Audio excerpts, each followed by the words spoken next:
हमारे prime minister Narendra Modi ये बहुत इलेक्शन जीतते हैं, कुछ आदत सी है नहीं इलेक्शन जीतने की, पर ऐसी क्या बात है जो इतने इलेक्शन जीत रहे हैं? भक्त कहते हैं कि ये उनका करिश्मा है। हेटर्स को वैसे तो कुछ समझ ही नहीं आया आज तक कि वो क्यों इलेक्शन जीत रहे हैं, पर वो भी अपनी एक थ्योरी बताते हैं कि ये हिंदू मुस्लिम डिवाइड करते हैं, इस वजह से जीत रहे हैं। इस पर मैं आज अपनी बात आपसे कहना चाहता हूं। मेरा ये मानना है कि नरेंद्र मोदी नाम का कोई शख्स है ही नहीं, ऐसा कोई आदमी है ही नहीं।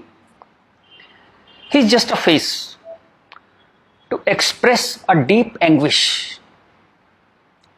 इस देश के अंदर, इस देश के सबकॉन्शियस में कुछ बहुत गहरे जख्म है, कुछ बहुत दर्द है, कुछ बिट्रेल है, कुछ धोखे हैं। उनको एक्सप्रेस करने का कभी मौका नहीं मिला था इस देश को। एक मौका मिला, उस मौके का नाम है नरेंद्र मोदी। सवाल यह है कि ये गंगा जमनी तहजीब, ये कौमी यकजहती, ये भाईचारा, ये गुलदस्ता, ये कितना सच है? हिंदू मुस्लिम में दरार है या नहीं? मिसट्रस्ट है या नहीं? ये सब कुछ ठीक है, ये सिर्फ बातें मोदी ने फैलाई हैं। क्या ऐसा है? आज हम इसको टेस्ट करेंगे, इस सवाल को आज हम टेस्ट करेंगे। क्या आपको मालूम है सन 1800 से इस देश में हिंदू मुस्लिम दंगे हो रहे हैं? 1926 में पूरे देश में दंगे हुए थे। क्या यूपी, लाहौर, मुंबई, तमिलनाडु, कोलकाता, सब जगह अलग अलग वक्तों में दंगे होते रहे हैं। तो ये जो एक गंगा जमनी तहजीब है, ये कहां है? अगर इतने दंगे होते रहे, सौ साल से दंगे हो रहे हैं, तो कहां है ये गंगा जमनी तहजीब? चलिए एक और तरह से देखते हैं। आजादी का आंदोलन चला, गांधी जी हमारे लीडर थे, हम सब उन्हें प्यार करते हैं, बहुत आदर करते हैं, कोई इसमें डाउट ही नहीं है। अंबेडकर से गांधी जी का एक बार टकराव हुआ, तो गांधी जी ने आमरण अनशन कर दिया अंबेडकर के घर के सामने। ये बात है 1932 की। आखिर में अंबेडकर को झुकना पड़ा, पूना पैक्ट हुआ, और अंबेडकर ने एक बात कही जो बहुत प्यारी है, जो मैं गैलीलियो की बात, टक्कर की बात मानता हूं, नेवरदलेस इट मूव्स, उस टक्कर की बात मैं मानता हूं। अंबेडकर ने कहा बात तो मेरी सही है, लेकिन इस वक्त आपकी जान चली जाए ये ठीक नहीं है, क्योंकि अभी देश को आपकी जरूरत है आजादी के लिए, तो मैं अपनी मांग वापस लेता हूं। हालांकि बात तो मेरी सही है। कितनी प्यारी बात थी। उस आमरण अनशन से अंबेडकर को झुकना पड़ा।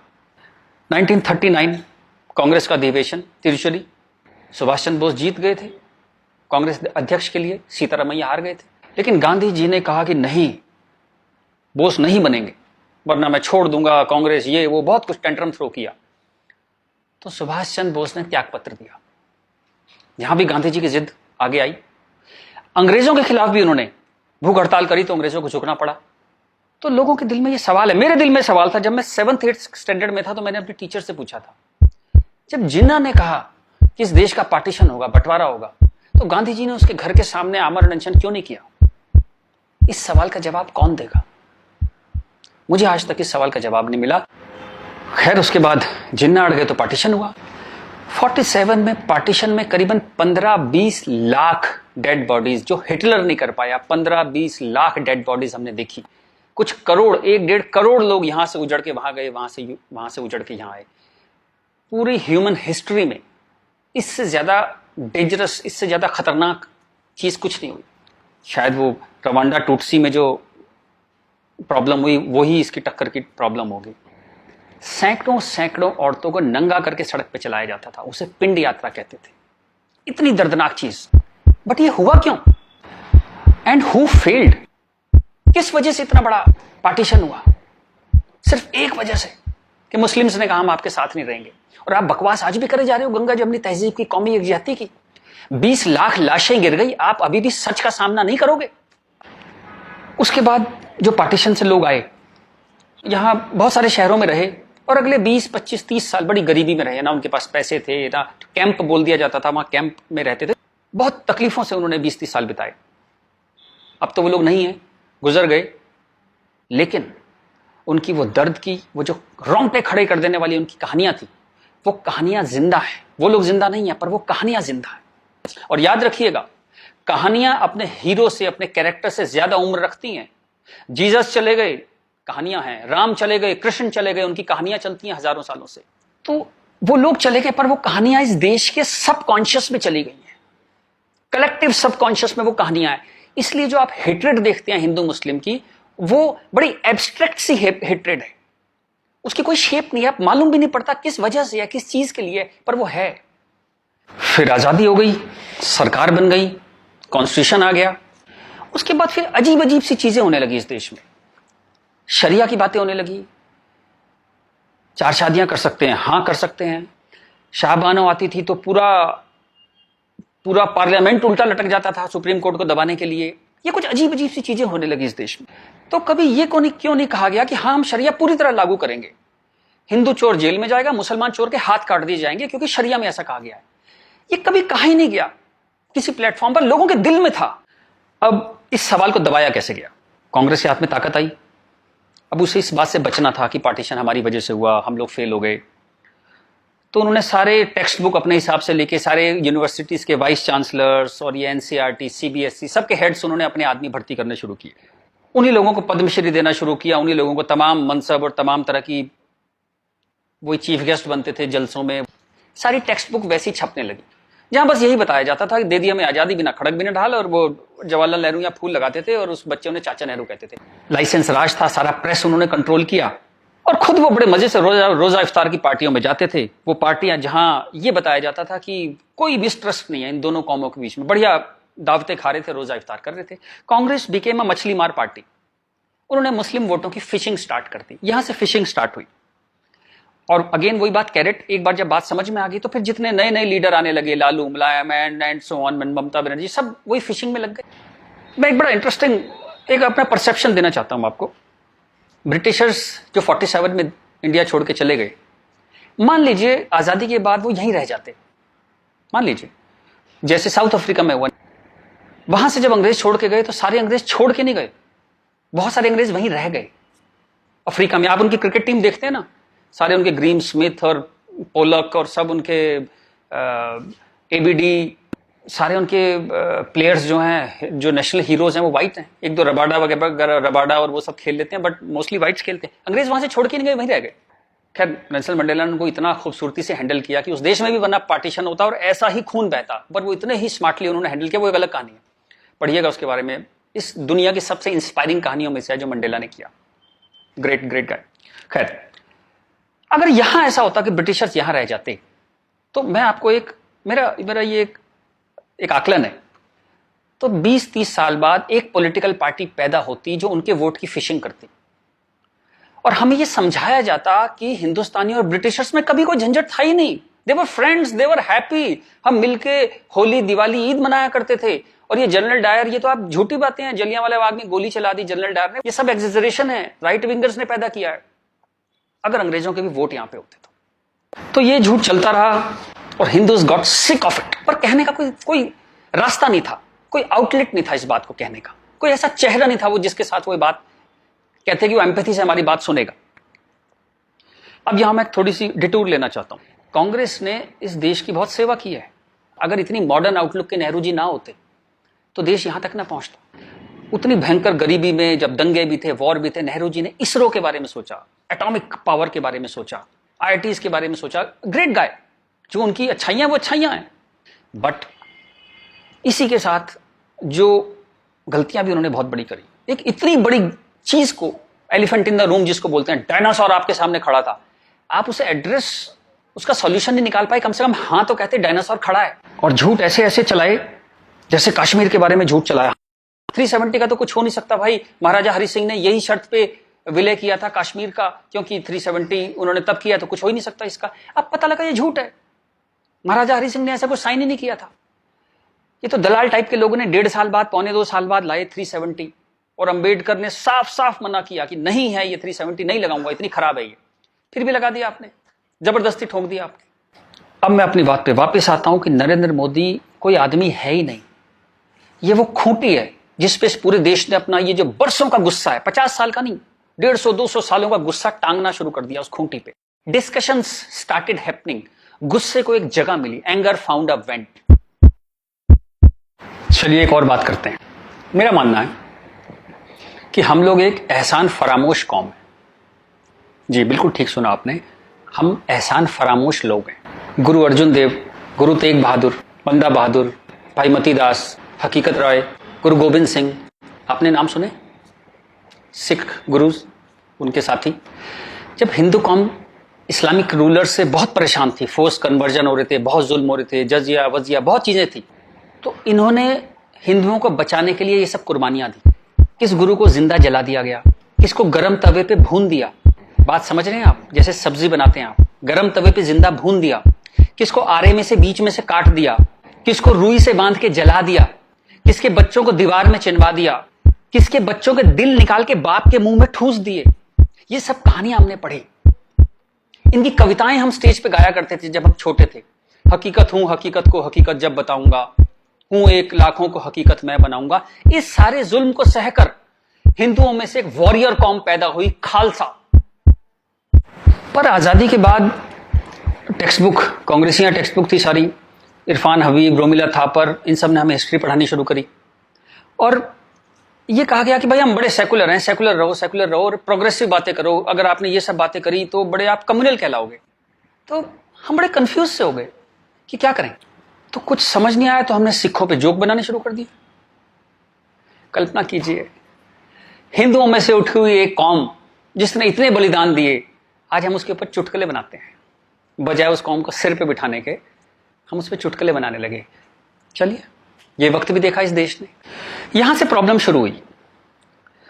जिन मुस्लिम रूलर्स के हाथों, जिससे पूरे लंबे वक्त में वो जो हमने तकलीफें सही, जैसे ब्रिटिशर्स के हाथों सही, ब्रिटिशर्स चले गए, उन मुस्लिम लोगों के हाथों जो हमने इतनी तकलीफें सही, उनको आजादी के बाद हम कुछ एड्रेस ही नहीं कर पाए और कंफ्यूज हो गए कि ये सब जुल्म हुए भी थे या नहीं थे। ये गुरुओं ने जो इतनी बलिदान दिए थे, जो इतने सैकड़ों सालों से ये जो गुरुद्वारे बने हुए हैं, ये सच्चे हैं कि नहीं है, या ये मोदी ने बना दिए जाके चुप चुप के 200-300 साल पहले मोदी ने बना दिए। अंदर ही अंदर एक कैंसर है, इस गुस्से का एक कैंसर है जो इस देश को खाए जा रहा था कई सौ साल से। वो कैंसर पार्टीशन में दिखाई दिया। आपके दो हाथ काटने पड़े, एक भारत एक पाकिस्तान बन गया, एक बांग्लादेश बन गया, दो हाथ कट गए आपके अंदर इतना बड़ा कैंसर था।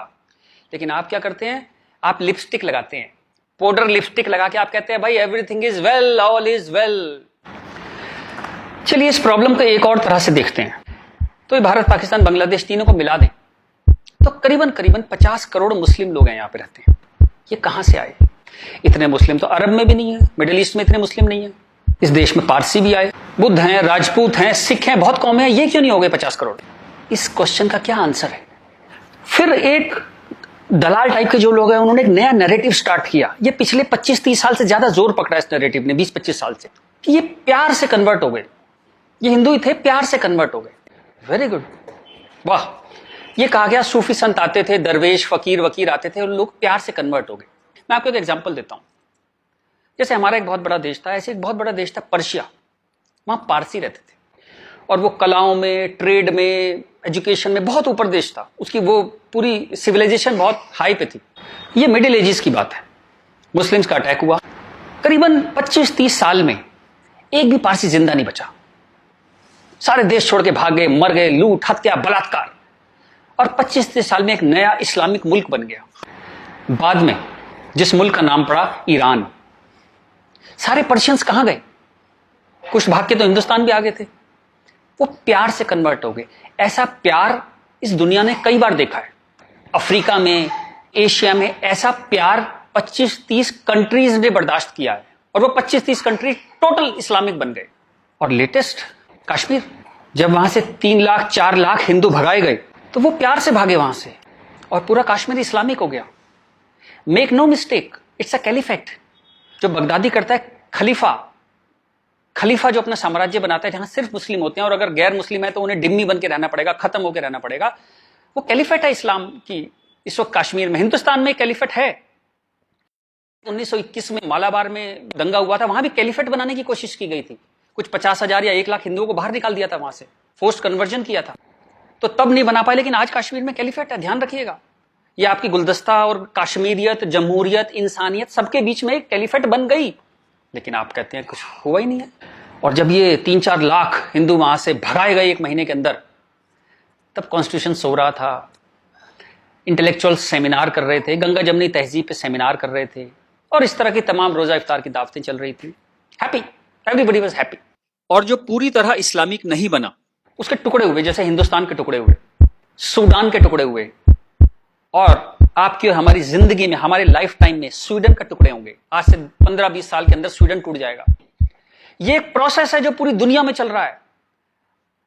आप या तो बहुत भोले हैं, देखते ही नहीं, या आप इतने मूर्ख हैं कि दुनिया में क्या हो रहा है आपने कभी देखा ही नहीं, या आप झूठे हैं, या आप दलाल हैं। अगर आप इस पूरे प्रोसेस को मना करते हैं कि नहीं नहीं ऐसा कुछ नहीं था, यहां तो बड़ी गंगा जमनी तहजीब थी, आप इन सब में से एक हैं, या हो सकता है सब कुछ हो। चलिए मैं आपके साथ एक एक्सरसाइज करता हूं।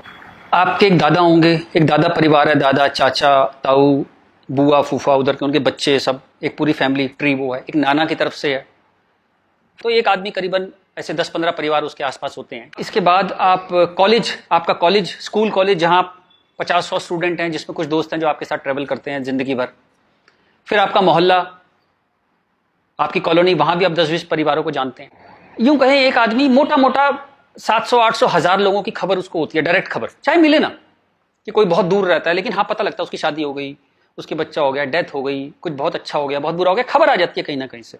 अब मैं आपसे एक्सरसाइज करता हूं, पिछले 20, 30, 50 साल में ये इन 1000 लोगों में से कितने लोग मुस्लिम बने, कितने लोग कन्वर्ट हुए? आंसर मिलेगा 0। क्या हुआ? सारे सूफी, दरवेश, फकीर रिटायर हो गए, आईपीएल देखने चले गए, इस्लाम की कशिश खत्म हो गई। दोस्त, जब तक गर्दन पे तलवार ना हो ना, कोई कन्वर्जन नहीं होता, या बहुत सारे पैसे ना हो, कोई कन्वर्जन नहीं होता। उसके बाद पार्लियामेंट पे अटैक हुआ, इस देश की पार्लियामेंट पे अटैक हुआ, और उसमें शामिल अफजल गुरु, उसके सम्मान में, उसके समर्थन में लोग खड़े हैं, हजारों लोग मुसलमान खड़े हैं, और हमने तब भी कुछ नहीं कहा। इस देश में हाहाकार नहीं हुआ। मुंबई में कुछ साल पहले आजाद मैदान में एक रैली हुई, किस लिए हुई? रोहिंग्याओं के समर्थन में। आपका क्या लेने देना है रोहिंग्याओं के समर्थन में? और रैली के आखिर में क्या हुआ? जो शहीदों के लिए स्मारक बना है, फौजियों के लिए, शहीदों के लिए जो स्मारक बना है, उसको जूते मार मार के तोड़ दिया। इतनी नफरत आपके मन में इस देश के लिए, और कोई कुछ कहता ही नहीं, कोई कुछ कह ही नहीं पा रहा था। ये चल रहा था इस देश में। तो ये जो एक हेट है, ये इन दोनों कौमों में रही, और वो एक हेट, वो एक नफरत जो थी, वो कभी, it never became a past history, distant history, कभी नहीं हुआ। वो रोज रहा, कभी वो अफजल गुरु के रूप में आ गई, कभी वो क्रिकेट मैच के रूप में आ गई, कभी कश्मीर, कभी आजाद मैदान, वो हमेशा कभी ना कभी उसके न्यू एडिशंस आते रहते थे। एक और एक्सरसाइज करते हैं। आप मोटरसाइकिल चलाते हैं, कार चलाते हैं, साइकिल, स्कूटर कुछ चलाते होंगे। जब भी आप सड़क में जाते हैं तो थोड़ा संभल के चलते हैं, लेकिन आपके शहर के जो मुस्लिम एरिया है, जब उसमें आप जाते हैं तो कुछ एक्स्ट्रा संभल के चलते हैं कि नहीं? एक्स्ट्रा संभल के, कि अगर यहां लग गई तो एक्स्ट्रा पिटाई होगी। वो जो फियर है आपके अंदर, वो जो डर है, वो कमाल की चीज है, जिसको देश कहता है नहीं, एक सिस्टम कहता है नहीं, लेकिन आपके अंदर है, करोड़ों लोगों के अंदर है, 100 करोड़ लोगों के अंदर है वो डर। और एक आखिरी एक्सरसाइज, जब भी आपको कोई ज्ञान बांटता हुआ आदमी मिले, सेकुलर मिले, इंटेलेक्चुअल मिले, गंगा जमनी तहजीब वाला आदमी मिले, सब बराबर हैं, सब धर्म है, तो उसको कहिएगा चलिए एक पेज पे लिखते हैं, गीता, बाइबल, कुरान सब एक जैसे हैं, जीसस, राम, कृष्ण, पैगंबर मोहम्मद सब एक जैसे हैं, ना कोई छोटा ना कोई बड़ा, सब प्यारे इंसान है, सब बढ़िया हैं, सब बराबर हैं। एक पेज पे लिख के उसे बोली जरा 2-4 मुस्लिम से साइन करा के ला। ऐसी ची की आवाज आएगी उस इंटेलेक्चुअल की, आपके पास जिंदगी में दोबारा नहीं आएगा। वो एक मुसलमान के साइन नहीं करा सकता इस बात पे। ये सारा ड्रामा हमारे लिए है। ये तो जहां से मैंने बात शुरू करी थी कि ये जो गुस्सा है, ये कई 100 साल का गुस्सा है, जिसको वेंट नहीं मिला, कभी निकलने की जगह नहीं मिली। और ये जो बार बार दंगे होते हैं ना, ये उसकी EMI है। And coming back to the point, Modi कोई आदमी है ही नहीं। मोदी वो मौका है, और वो गारंटी है कि इस बार जब शाहबानो पार्लियामेंट में आएगी कि हलाला हो गया, कि 4 विवाह हो गया, कुछ हो गया, इस बार पार्लियामेंट ब्लैकमेल नहीं होगी। वो एक शख्स नहीं है, वो एक इमोशनल बाम है, एक इमोशनल मलहम है, जिसकी इस देश को कई 100 साल से जरूरत थी। और अगर आप सोचते हैं कि एक आदमी क्या कर सकता है, तो दोस्त, कैसे आकाश में सुराख नहीं हो सकता, एक पत्थर तो तबीयत से उछालो यारो।